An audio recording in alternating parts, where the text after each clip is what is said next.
So we are back again with another MMA tier list. This MMA tier list is going to be based on how well I think these fighters 2024 will go. The options we've got are champ, top contender, good year, meh, and washed. Starting off, we have got the current light heavyweight champion, Alex Pereira. Go straight into good year, in my opinion. I feel like Jamal Hill is going to KO him when they fight. I feel like Alex Pereira will fight twice this year. He'll end up with one win, one loss. That loss being to Jamal Hill, who's going to KO him in like the first or second round. I just do not rate Alex Pereira's chin or durability, and Jamal Hill is a heavy hitter that I feel like will find Alex Pereira's chin and crack him in the early stages of their matchup, and I think he KOs him in like 2 rounds, to be honest. So yeah, Alex Pereira, good year. All the Alex Pereira fanboys are going to hate me for saying that, but yes, Alex Pereira, good year. He'll have one win, one loss. Next up, we have got Sean O'Malley.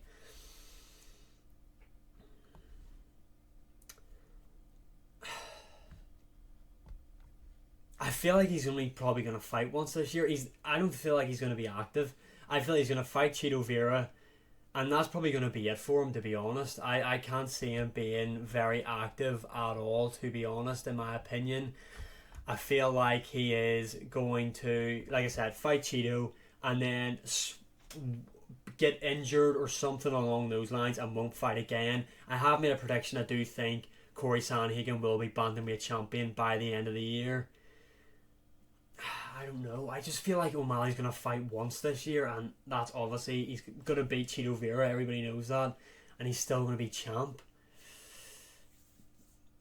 Yeah, I'm moving on. Sean O'Malley, champ. He's going to fight once this year. He's going to beat Cheeto Vera and hold his belt into 2025. Next up, we have got Leon Edwards, champion.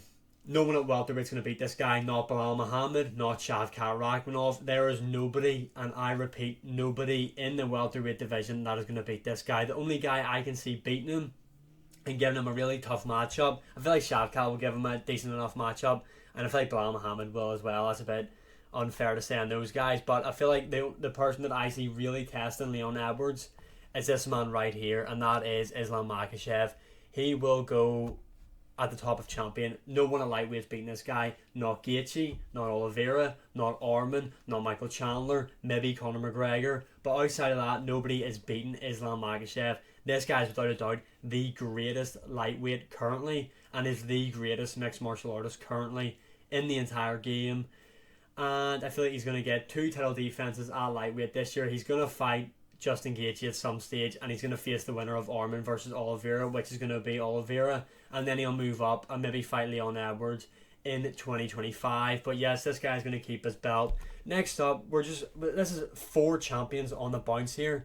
We've got Tom Aspinall. Now, Tom Aspinall is currently the interim heavyweight champion of the world, and he won't get his shot at Undisputed because John Jones is ducking him. However, John Jones, in my opinion, will fight Stipe, then retire, and then Tom Aspinall will beat someone like Cyril Gane or Almeida, someone along those lines, to regain the Undisputed title. Honestly, similar to Leon Edwards, I don't see anybody at heavyweight beating Tom Aspinall. Not John Jones, not Stipe, not Almeida, not Blades, not Gane. This guy's going to hold the belt for a very long time, in my opinion. He's coming into the prime of his career. I mean, he's the best heavyweight currently in the UFC. There's not much more that needs to be said. Next up, we have got Michael Venom Page. Meh for him.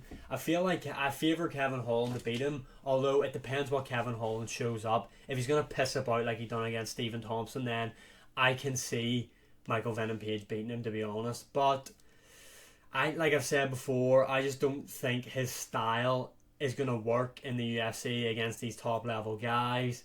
And it's hard to base how good MVP is when he doesn't really have many good opponents that he's fought and beat. Paul Daly's being one of them, Douglas Lima being one of them, who KO'd him, and then he beat Douglas Lima. There's not many other guys that he's beat that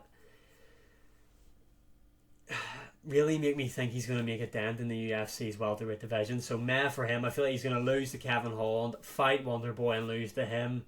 And I don't know what age MVP is, but I don't think he's going to have much success in the UFC. Next up, we have got Khamzat Chimaev. Again, he's going into... I'm going to put him in good year. Now, obviously, Khamzat Chimaev was seen has been pretty sick recently. I mean, this guy, when he's out of camp, seems to get sick pretty bad. But I feel like this year we are going to see Hamzat Chimaev suffer his first defeat in MMA. Like I've said, I do believe there's a lot of middleweights that can beat Hamzat Chimaev. I do think though, if he can keep fit, he will. There are middleweights that he can beat as well. So I wouldn't be surprised. I put it this way. I wouldn't be surprised if we've seen Hamzat Chimaev with the belt at the end of the year. That's how good this guy is in the first round.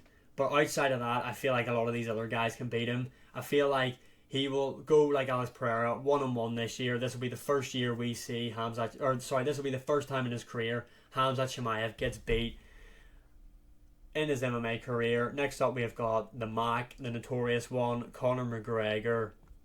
Good year for him. I feel like he's going to beat Michael Chandler. I'm pretty confident in that prediction, to be honest, with a second round TKO. And then I feel like he's going to fight Justin Gaethje for the BMF belt. Does he beat Gaethje? I'm not too sure. We need to see how he looks against Michael Chandler. Gaethje, stylistically, is pretty horrible for McGregor, purely based on the leg kicks. McGregor does not defend leg kicks well, and Gaethje is one of the best leg kickers in the UFC, and he's got really heavy hands as well. But I feel like Conor McGregor is definitely going to beat Michael Chandler this year, and he's going to have a good year. The Mac is back. Next up, we've got John Jones. Now, John Jones, in my opinion, is going to go into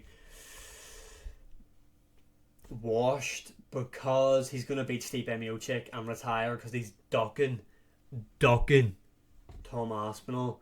So he's going to have to go into washed. He's the greatest mixed martial artist of all time, but for his 2024 year, he's going into washed. Next up, we have got, let's see, who have we got next? Dricus du Plessis. Champ. Dricus du Plessis is going to KO/TKO Sean Strickland at UFC 297. Strickland is too emotionally invested in this matchup, and the guys that have the most success against Sean Strickland are people that carry a lot of forward pressure. Dricus does that, and he's a very heavy hitter as well. Dricus du Plessis, without a doubt, is going to win this middleweight strap. That's why he's going in the champ. Next up, we have got Almeida, top contender straight away. Almeida is one of the best heavyweights currently. Is he boring? Yes, but he gets the job done. I do feel like Curtis Blades might beat him. I'm not too sure. Curtis Blades could be heavyweight champion. His fight IQ is god-awful though. So more than likely he's going to shoot in for a takedown, leave his neck up and get caught in a guillotine, or pull guard on Almeida. Something ridiculous and stupid like that. But I definitely do believe Almeida will be a top contender at the end of 2024. He might even fight for the belt at the end of 2024 against Tom Aspinall, like I said. Next up, we have got Merab.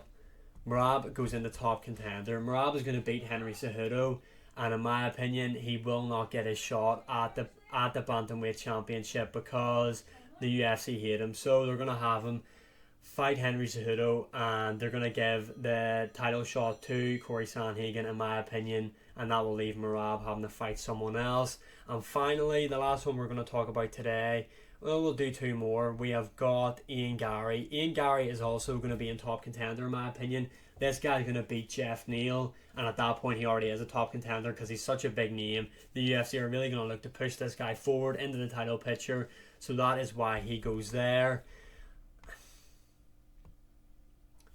Now this one, I'm more confident about Adesanya being champion than Sean Strickland. But anyway, I feel like Israel Adesanya, I've made this prediction time and time again. He will come back this year, more than likely main event UFC 300 now, and win the middleweight title. Now, I have said before, Dricus du Plessis will beat him. I kind of still stand by that point, which is kind of contradicting when I've got both of these guys up here. But if you just look at, and it's purely because Adesanya is so invested in this matchup, I feel like mentally he's just going to make a lot of mistakes, and Dricus du Plessis is going to capitalise on them. But if you just look at skill set versus skill set, you have to favour Adesanya in that matchup. Adesanya is more than likely going to become a 3-time middleweight champion, which then would make him the greatest middleweight of all time. And finally, the last one we're going to talk about today, Stipe Miocic is joining his next opponent, down and washed, and that's where he's going to be. The guy's 40 plus years of age, hasn't fought for so many years now. His last matchup, he got KO'd by Francis Ngannou. Ian Gary, Alex Pereira, none of these guys were in the UFC when he had his last fight. The Venom fight deal hadn't even been signed when he had his last fight. Stipe's done for. He's in washed alongside John Jones. So yeah, this is the tier list based on how well I think the year is going to go for each of these fighters. Comment your opinion below, and as always, like, share, subscribe, comment, all that good stuff. It does really help out, and I will see you again in the next one.